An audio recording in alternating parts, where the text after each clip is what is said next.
Bonjour, c'est Alexis Jorion du Centre Wallon de Recherche Agronomique. Dans le cadre du projet Interreg Zéro Phyto, je vais vous présenter une petite vidéo pour vous apprendre à installer des bandes de carton ondulées pour lutter contre le carpocaps du pommier. Le papillon a deux périodes de vol. Donc pour couvrir ces deux périodes de vol, il va falloir mettre deux fois des bandes cartonnées. La première s'installe vers la fin du mois de mai, début du mois de juin. Vers la mi-juillet, alors on va changer, enlever les premières bandes et mettre des nouvelles bandes qu'on enlèvera alors seulement vers fin août, début septembre, juste avant la récolte. On va installer ces bandes sur le tronc des arbres, le plus proche possible du sol, à une hauteur approximative de 20-30 cm, pas trop bas pour ne pas qu'elles prennent l'humidité, et pas trop haut parce que les larves venant du sol doivent trouver la bande cartonnée le plus rapidement possible.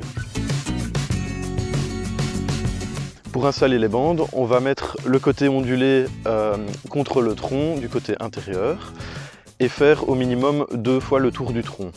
Il faut que la bande épouse au maximum la forme du tronc pour qu'il y ait un minimum d'espace vide entre le tronc et le carton. Une fois que vous avez fait 2 fois le tour, vous pouvez couper la bande à mesure à l'aide du cutter et l'attacher soit avec des attaches trombones, une en haut et une en bas pour qu'elles tiennent bien, ou alors avec du ruban de type Tesa, avec lequel on va faire le tour de la bande cartonnée en serrant bien. Ici nous faisons les deux pour que ça tienne vraiment bien.